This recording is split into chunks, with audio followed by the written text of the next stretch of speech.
Hello students, welcome to EPG Pathshala. I am Dr. Anjali Sharma from University of Delhi.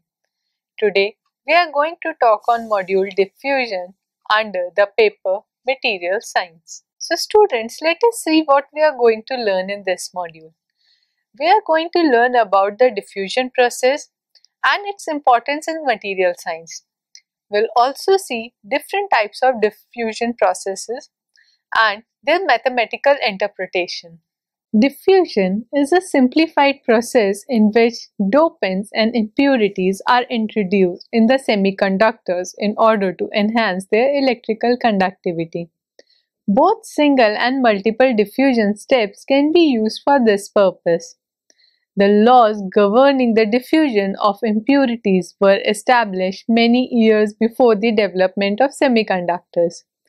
It is only since reasonably defect-free materials of high purity have become available, however, that the method has become generally accepted for semiconductor device fabrication. At the present time, diffusion is a basic process steps in the device fabrication, in both discrete devices and microcircuits.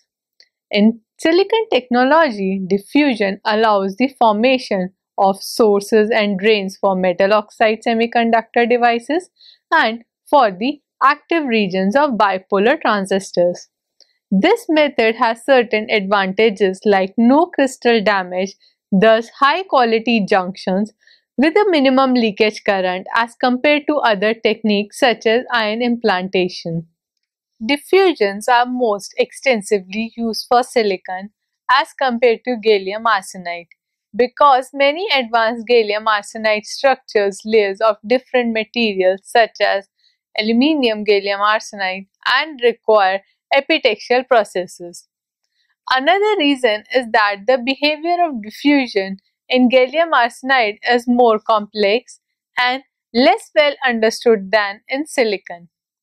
As a result, diffusion can be controlled by precisely in special situations and hence a flexible process which is with silicon technology.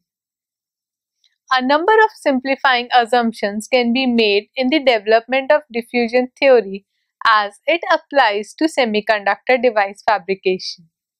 Thus, the single crystal nature of the solid in which diffusion takes place often allows the effects of grain boundaries to be ignored. Moreover, since a very small number of impurities are involved, dimensional changes due to the diffusion processes are not considered. Finally, the most exclusive use of parallel plane device and circuit structures has allowed the initial development of this tool and our understanding of the basic physics of diffusion by relatively simple mathematical methods. More recently, computerized methods have been extended the application of these physical principles to situations where two-dimensional and sometimes three-dimensional effects are important. The nature of diffusion. Diffusion describes the process by which atoms move in a crystal lattice, although this includes self-diffusion phenomena. Our goal is to study the diffusion of impurity atoms that are introduced into the lattice for the purpose of altering its electronic properties. In addition to concentration gradient and temperature, crystal structures and defect concentration play an important role in this process. The wandering of an impurity in a lattice takes place in a series of random jumps. These jumps occur in all three dimensions, and a flux of diffusing species results if there is a concentration gradient. The mechanism by which jumps can take place are now outlined. Interstitial diffusions. Now you can see figure number 1 where an impurity atom moves through the crystal lattice by jumping from one interstitial site to the next. Interstitial diffusion requires that jump motion occur from one interstitial site to another adjacent interstitial site. This process is relatively fast because of the large number of vacant sites of this type in a semiconductor. Impurities such as sodium and lithium move in silicon by this mechanism. Substitutional diffusion. Here you can see figure number 2. An impurity atom wanders through the crystal by jumping from one lattice site to the next, thus substituting for the original host atom. However, it is necessary that this adjacent site be vacant. That is, vacancies must be present to allow substitutional diffusion to occur. Since the equilibrium concentration of vacancies is quite low, it is reasonable to expect substitutional diffusion to occur at a much slower rate than interstitial diffusion. Many dopants used in silicon microstructure fabrication are substitutional diffusers. Die vacancies are also present in the semiconductor so that diffusion can be accomplished by movement into these sites, and their energy of formation is somewhat lower than that for isolated vacancies.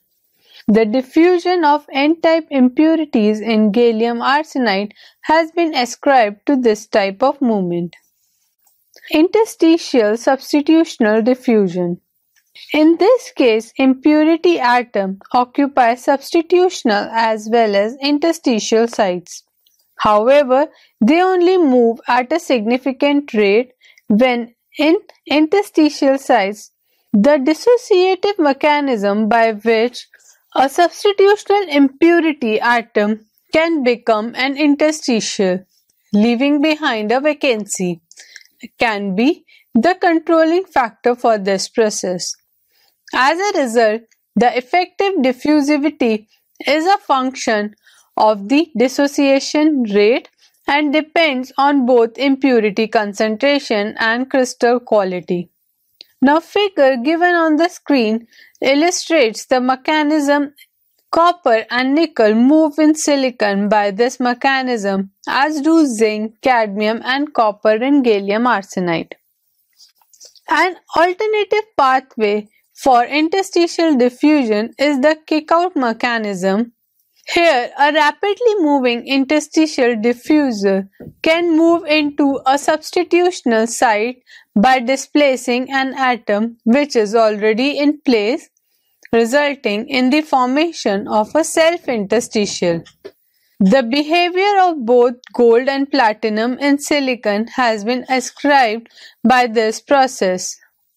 Interstitial diffusion. This is a modified version of substitutional diffusion.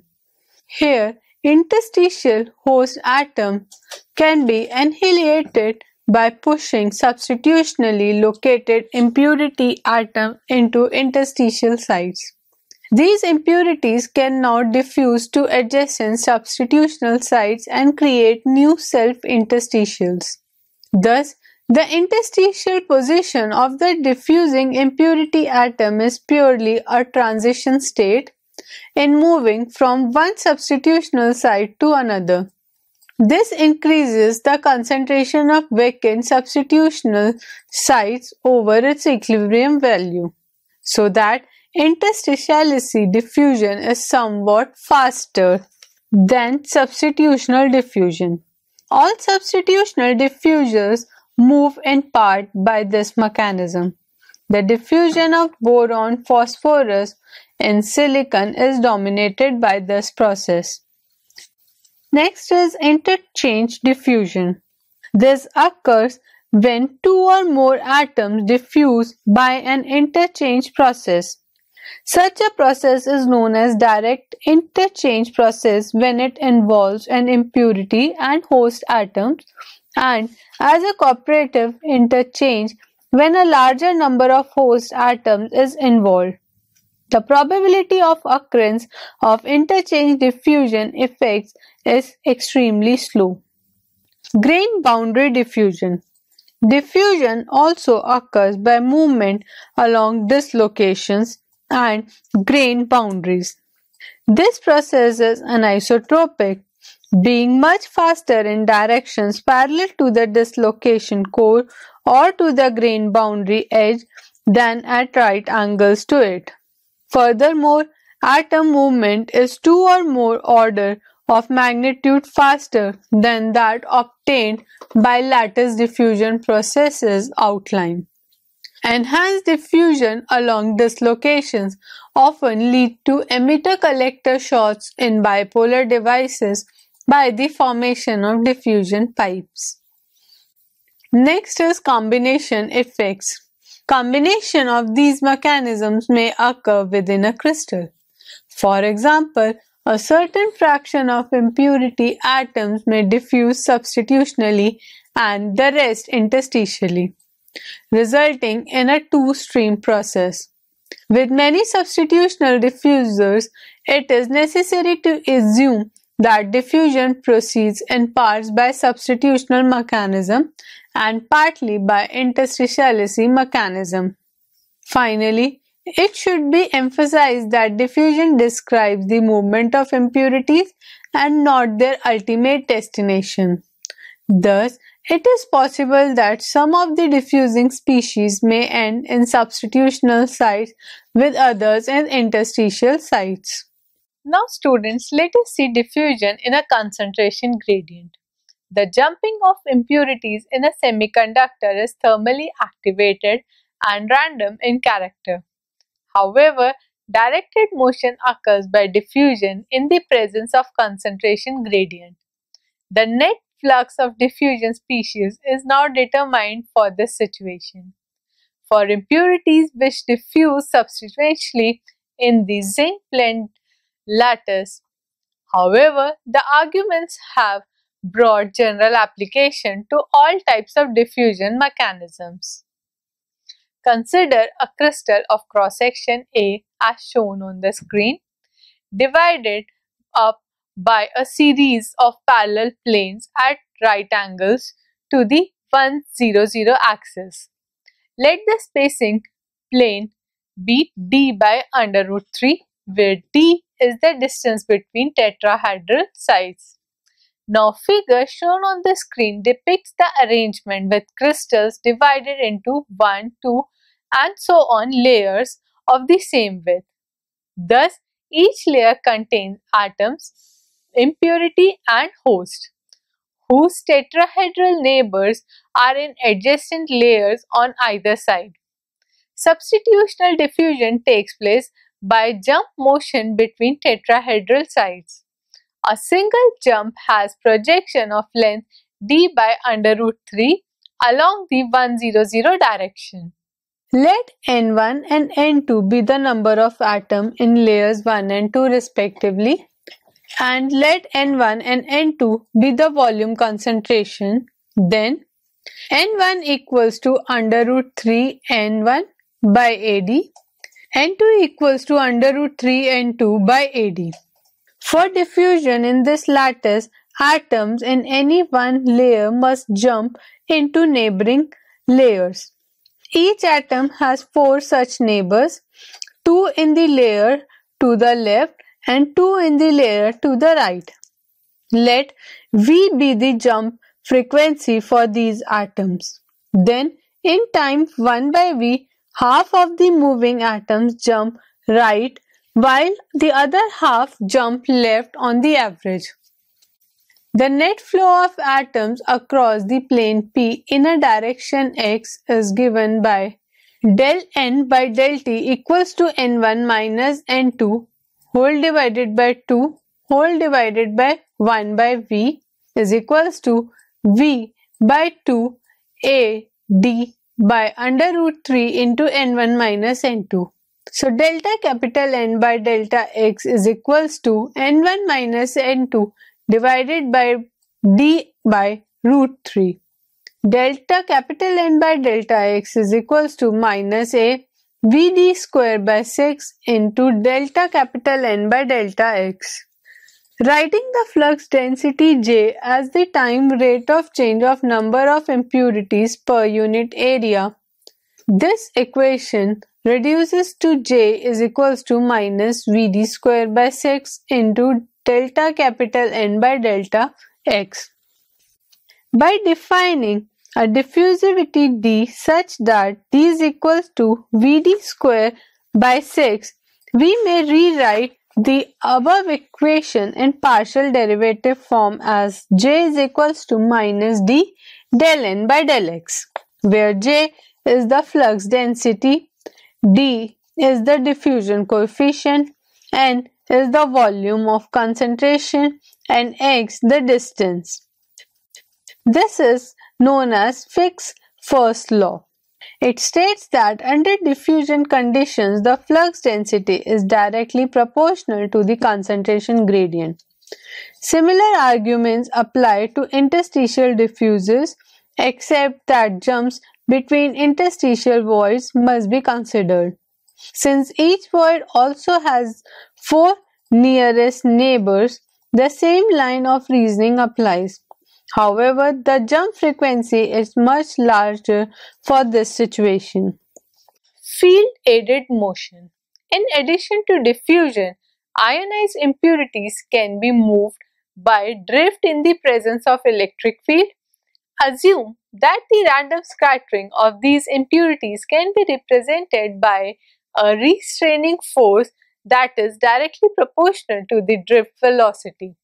Then the equation of motion for an impurity atom of valency Z may be written as F is equals to ZQE equals to m into dV by dt plus alpha V, where F is the force on the impurity ion, ZQ is charge, E is the electric field, V is the average velocity, mass is the effective mass, and alpha is a factor of proportionality. The sign of the charge on the impurity ion determines the direction of this force. Thus, a positive force is exerted on a positively charged impurity in a positive E. Its magnitude can be significantly high impurity concentrations. In steady state, a drift velocity Vd is attained such that Vd is equals to Zq epsilon by alpha equals to mu epsilon, where mu is defined as the mobility of the impurity ion. Assume that the movement of impurities due to drift and diffusion are uncorrelated events. Then, in the presence of an electric field, the net flow of atoms across the plane P in the direction x is given by modifying equation so that delta n by delta t is equals to v by 2 into a d by under root 3 into n1 minus n2 plus mu n epsilon a. Thus, the flux density is given by J is equals to minus Vd square by 6 delta n by delta x plus mu n epsilon equals to minus d del n by del x plus mu n epsilon. By analogy with the equation, the steady state electron flux is given by Jn equals to 0 equals to minus dn del n by del x minus mu n into n epsilon. Now substituting the Einstein relation where d is equals to kt by q into mu, epsilon equals to minus kt by q into 1 by n by del x. So on substitution we get J is equals to minus d into 1 plus capital N by small n del of small n by del of capital N into del capital N by del x, so that the impurity moves with an effective diffusivity DEFF, where DEFF is equals to D into 1 plus capital N by small n into del small n by del capital N. The quantity in parentheses can thus be considered as a field enhancement factor. For an n-type impurity, we have n by Ni equals to capital N by 2Ni plus n by 2Ni whole square plus 1 whole 1 raised to power 2. If H is the field enhancement factor, then H is equals to 1 plus capital N by small n into del of small n by del of capital N equals to 1 plus capital N by 2Ni into n by 2Ni whole square plus 1 whole raised to power 1 by 2. Thus, the effect of these field enhancement factor is to double the magnitude of the diffusivity under field-free conditions. Consequently, this mechanism cannot account for the large increase in diffusivity with doping concentration that has been experimentally observed for substitutional diffusers. Here, interaction with charge effects can play a dominant role. Interstitial diffusion. Interstitial diffusion involves impurity jumps in interstitial voids. These voids are arranged tetrahedrally in the zinc blende lattice. Although some are occupied by point defects, their equilibrium concentration is low even at normal diffusion temperatures. Consequently, nearly all interstitial sites are available for receiving impurity atoms as they wander through the lattice. Calculation of the diffusivity under these conditions is a relatively straightforward process. Each tetrahedral void can readily accommodate an interstitial atom. However, there is an energy barrier which must be surmounted in order for interstitially located impurity atoms to jump from one void to the next. This barrier for interstitial diffusion is periodic in nature as shown in the screen. The jump frequency V is the frequency with which thermal energy fluctuations occur with sufficiently large magnitude to overcome this potential barrier. Let Em is equals to activation energy of impurity migration in electron volts. T is equals to temperature of the lattice in K. V0 is the frequency of lattice vibrations, about 10 raised to power 13 to 10 raised to power 14 per second at typical diffusion temperatures. This is the frequency with which atoms strike the potential barrier. Assuming a Boltzmann energy distribution, the probability that an atom has an energy in excess of Em is given by e raised to power minus Em by kT. Atoms in the zinc blende lattice can jump from one interstitial site to the next in 4 different ways. If these jumps are uncorrelated and all sites are vacant, the frequency of jumping is given by V is equals to 4 V0 into e raised to power minus Em by kT. Now, using the previous equation, d is equals to V d squared by 6 equals to 4 V0 d squared by 6 into e raised to power minus Em by kT, or equals to d0 e raised to power minus Em by kT. Both d0 and the exponential terms are functions of temperature. However, the variation of d with temperature is largely controlled by changes in the exponential factor. As a result, d0 is usually considered to be constant over a range of few hundred degrees of diffusion temperature and is referred to as the diffusion constant. Equations of these type are usually written in the general form as d is equals to d0 into e raised to power minus ed by kT, where d is the diffusivity, E0 is the diffusion constant, and Ed is the activation energy of diffusion.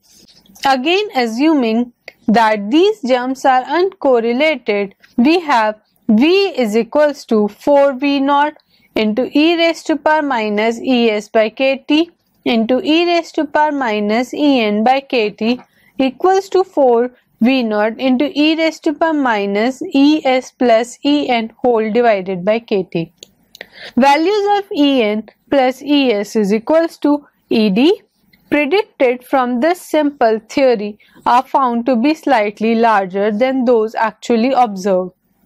This is because the binding energy between an impurity atom and its neighboring atom is less than that between two adjacent atoms in the lattice.